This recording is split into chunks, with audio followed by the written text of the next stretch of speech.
Assalomu alaykum oyijon, yaxshi dam oldingizmi? Otasiz katta qilgan o'g'limni sizga berib qo'yaman, yaxshi dam olamanmi? Egili. Bo'ldi, ya 3 ta bo'ldi-yu. Biz 3 tamiz.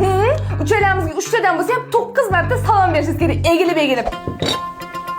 Choy turib uzatiladi. Shunaqa bo'lsin.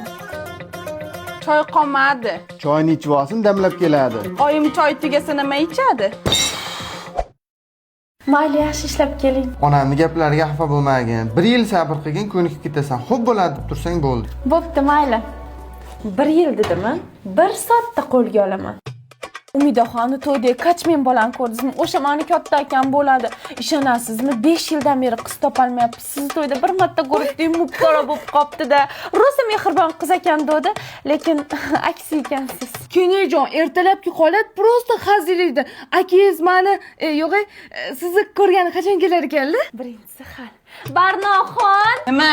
Voy, Barnoxon to'yda bo'ynovchi bolani ko'rdingizmi? O'sha meni kichkina akam bo'ladi. Naq 5 yildan beri qizoqlar topolmayapmiz. To'yda bir marta sizni ko'rib mubtalo bo'lib qoldim. Mehribon qiz ekan deydi. Aksi bo'lib chiqdi. Voy, unaqa demang, keyin-ye. Akangizni ko'rgani borasizmi? Somsaqa beraymi? Ikkinchisi ham hal. Oyijon, nima qilsam ekan? Ha, dadam bo'ydoq-ku. Oyijon, bilasiz, oilada katta farzandman. Dadam 5 yildan beri onamdan keyin o'zlari bizni katta qildi.